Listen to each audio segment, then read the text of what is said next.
4 سچی کہانیاں۔ پہلی کہانی۔ کوئی شخص ایک جنگل میں تھا۔ یکایک اس نے ایک بدلی میں یہ آواز سنی کہ فلاں شخص کے باغ کو پانی دے۔ اس آواز کے ساتھ وہ بدلی چلی اور ایک سنگستان میں خوب پانی برسایا اور تمام پانی ایک نالے میں جمع ہو کر چلا، اور یہ شخص اس پانی کے پیچھے چل دیا۔ آگے چل کر دیکھتا ہے ایک شخص اپنے باغ میں کھڑا ہوا ڈول سے پانی بھر رہا ہے۔ اس نے باغ والے سے پوچھا، اے خدا کے بندے، تیرا کیا نام ہے؟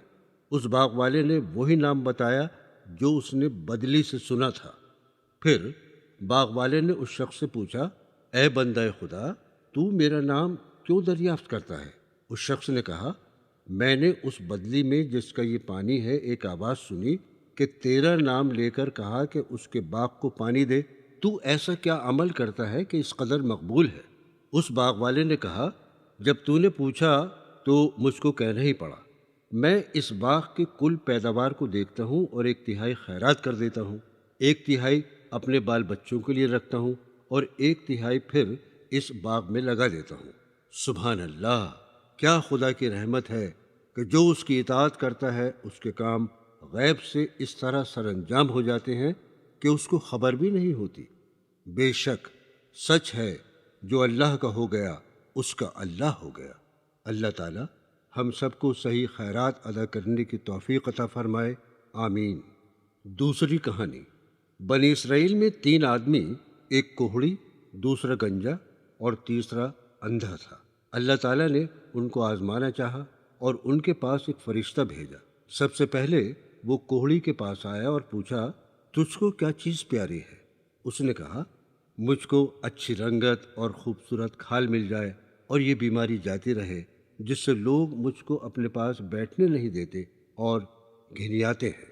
اس فرشتے نے اپنا ہاتھ اس کے بدن پر پھیرا تو وہ کوہڑی اسی وقت اچھا ہو گیا اور اچھی کھال اور خوبصورت رنگت نکل آئی۔ پھر فرشتے نے اس سے پوچھا، تجھ کو کون سے مال سے زیادہ رغبت ہے؟ اس نے کہا، اونٹ سے۔ پس ایک حاملہ اونٹنی اس کو دے دی اور کہا، اللہ تعالیٰ اس میں برکت دے۔ پھر فرشتہ گنجے شخص کے پاس گیا اور اس سے پوچھا، تجھ کو کون سی چیز سب سے زیادہ پسند ہے؟ اس نے کہا، میرے سر پر بال نکل آئیں اور بیماری جاتی رہے۔ فرشتے نے اپنا ہاتھ اس گنجے کے سر پر پھیرا۔ ہاتھ پھیرتے ہی گنجے کے سر پر بال آ گئے اور وہ خوشی کا اظہار کرنے لگا۔ پھر فرشتے نے گنجے سے معلوم کیا، تم کو کون سا مال پسند ہے؟ اس نے جواب دیا، مجھ کو گائے بہت پسند ہے۔ فرشتے نے ایک حاملہ گائے اس گنجے کو دے دی اور کہا، اللہ تعالیٰ اس میں برکت دے۔ اس کے بعد فرشتہ اندھے کے پاس آیا اور اس سے پوچھا، تجھ کو کیا چیز چاہیے؟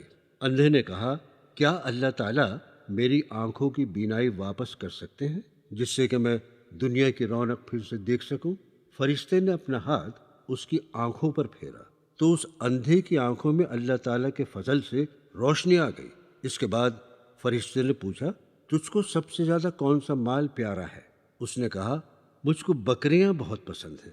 فرشتے نے اسے ایک بکری دی۔ وہ بکری حاملہ تھی اور کہا، اللہ تعالیٰ اس میں برکت کرے۔ تینوں لوگوں کو جو جانور دیے تھے انہوں نے خوب بچے دیے اور ان کی خوب پیداوار بڑھ گئی، اور کچھ ہی سالوں میں اس کے اونٹوں سے جنگل بھر گیا اور دوسرے کی گایوں سے جنگل بھر گیا، اور اسی طرح تیسرے شخص کی بکریوں سے جنگل بھر گیا۔ پھر وہ فرشتہ خدا کے حکم سے اسی پہلی صورت میں کوڑی کے پاس آیا اور کہا، میں ایک مسکین آدمی ہوں، میرے سفر کا سارا سامان گم ہو چکا ہے، آج میرے پہنچنے کا کوئی وسیلہ نہیں سوائے اللہ کے اور پھر تیرا۔ میں اللہ کے نام پر جس نے تجھے اچھی رنگت اور عمدہ کھال عنایت فرمائی، تجھ سے ایک اونٹ مانگتا ہوں کہ اس پر سوار ہو کر اپنے گھر پہنچ جاؤں۔ وہ بولا، یہاں سے چل، دور ہو جا، مجھے اور بہت کام ہے۔ فرشتے نے کہا، شاید تجھ کو میں پہچانتا ہوں، کیا تو پہلے کوڑھی نہیں تھا اور تجھ سے لوگ گھن کرتے تھے؟ اور کیا تو پہلے مفلس نہیں تھا، پھر تجھ کو خدا نے اس قدر مال و دولت دی اور عنایت فرمائی؟ اس نے کہا، واہ، کیا خوب کہا، یہ مال تو میری کئی پشتوں سے باپ دادا کے وقت سے چلا آ رہا ہے۔ فرشتے نے کہا، اگر تو جھوٹا ہوا تو اللہ تعالیٰ تجھ کو پھر سے ویسا ہی کر دے جیسا تو پہلے تھا۔ پھر وہ فرشتہ گنجے کے پاس آیا، اسی پہلی صورت میں اور اسی طرح سے سوال کیا، اور اس نے بھی ویسے ہی جواب دیا جیسا کہ کوڑی نے دیا تھا۔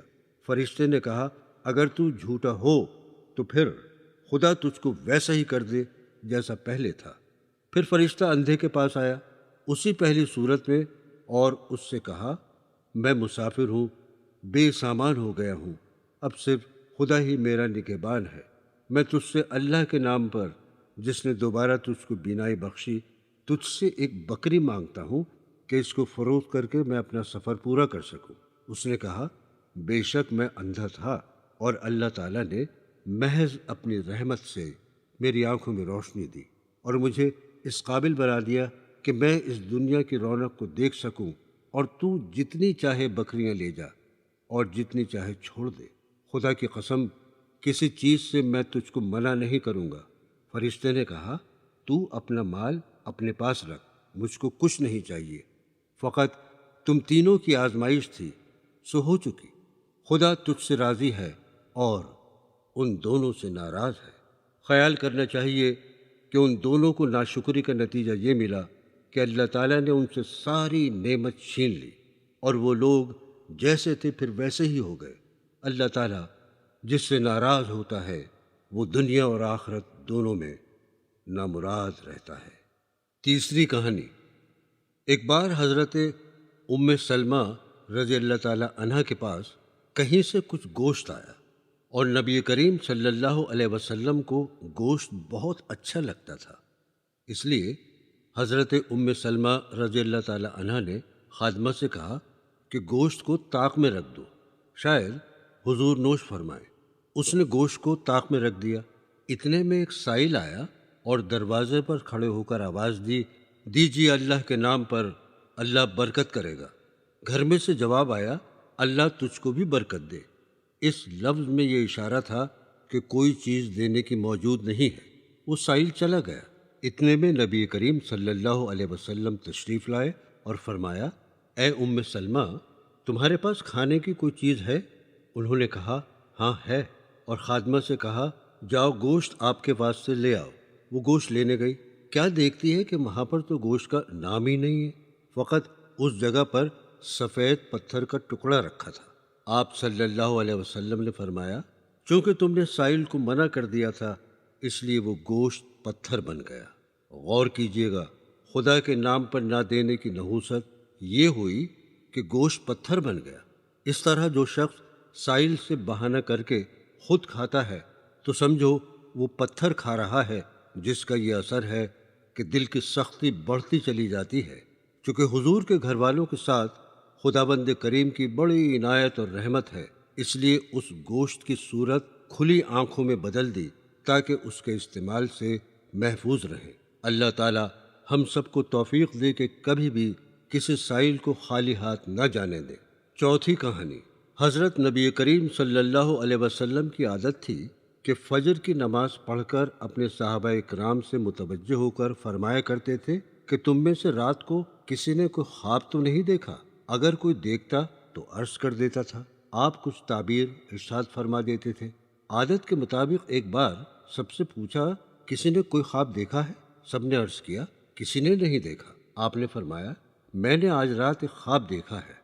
دو اشخاص میرے پاس آئے اور میرا ہاتھ پکڑ کر مجھ کو ایک زمین مقدس کی طرف لے چلے۔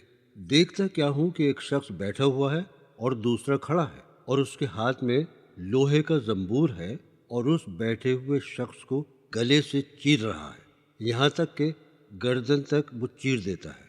پھر وہ گلا اس کا درست ہو جاتا ہے، پھر اس کے ساتھ بار بار ایسا ہی کرتا ہے۔ میں نے پوچھا، یہ بات کیا ہے؟ وہ دونوں شخص بولے، آگے چلو۔ ہم آگے چلے۔ ایک شخص لیٹا ہوا تھا اور اس کے سر پر ایک شخص بڑا بھاری پتھر لیے ہوئے کھڑا تھا۔ اس نے اس کا سر نہایت بے دردی سے پھوڑ دیا۔ جب وہ پتھر اس کے سر پر مارتا ہے تو پتھر لڑک کر دور چلا جاتا ہے۔ جب وہ شخص اس کو اٹھا کر لاتا ہے تب اس کا پھوٹا ہوا سر بالکل ویسا ہی ہو جاتا ہے جیسا پہلے تھا، اور وہ پھر اس کو اسی طرح پھوڑتا ہے۔ میں نے پوچھا، یہ کیا ہے؟ وہ دونوں بولے، آگے چلے۔ ہم آگے چلے، یہاں تک کہ ہم ایک غار میں پہنچے۔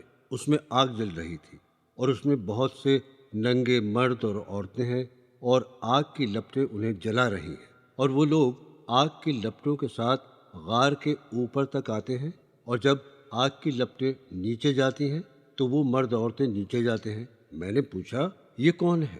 وہ دونوں بولے آگے چلیے۔ ہم آگے چلے، یہاں تک کہ خون کی نہر پر پہنچے۔ اس کے بیچ میں ایک شخص کھڑا ہوا تھا، اور نہر کے کنارے پر بھی ایک شخص کھڑا ہوا تھا، اور اس کے سامنے بہت سے پتھر پڑے تھے۔ وہ نہر کے اندر والا شخص نہر کے کنارے کی طرف آتا ہے۔ جس وقت نکلنا چاہتا ہے، کنارے والا شخص اس کے منہ پر پتھر اتنی زور سے مارتا ہے کہ وہ پہلی جگہ پر پہنچ جاتا ہے۔ پھر وہ دوبارہ نہر سے نکلنا چاہتا ہے، اسی طرح پھر وہ شخص اس کے پتھر مارتا ہے۔ میں نے پوچھا یہ کون ہے؟ وہ بولے آگے چلے۔ ہم آگے چلے، یہاں تک کہ ایک ہرے بھرے باغ میں جا پہنچے۔ اس میں ایک بہت بڑا درخت ہے، اور اس کے نیچے ایک بوڑھا آدمی اور بہت سے بچے بیٹھے ہیں۔ درخت کے قریب ایک شخص اور بیٹھا ہے، اس کے سامنے آگ جل رہی ہے، اور وہ اس کو دھونک رہا ہے۔ پھر وہ دونوں مجھ کو چڑھا کر درخت کے اوپر لے گئے، اور ایک گھر درخت کے بیچ میں نہایت عمدہ بنا ہوا تھا، اس میں لے گئے۔ میں نے ایسا گھر کبھی نہیں دیکھا تھا۔ اس میں بہت سے مرد، بوڑھے، جوان عورتیں اور بچے تھے۔ پھر اس سے باہر آ کر اور اوپر گئے، وہاں پر بھی ایک گھر تھا جو پہلے والے گھر سے بھی عمدہ تھا، اس میں لے گئے۔ اس میں بھی بوڑھے اور جوان تھے۔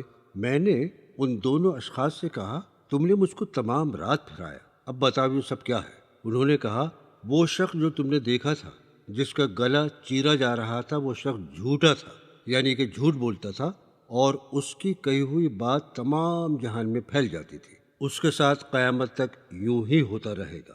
اور جس شخص کا سر پتھر سے پھوڑا جا رہا تھا، اس کو اس بات کی سزا مل رہی تھی کیونکہ اس کے پاس قرآن کا علم تو تھا، مگر وہ اس سے غافل ہو کر رات کو سو جاتا تھا، اور دن میں بھی وہ اس پر عمل نہیں کرتا تھا۔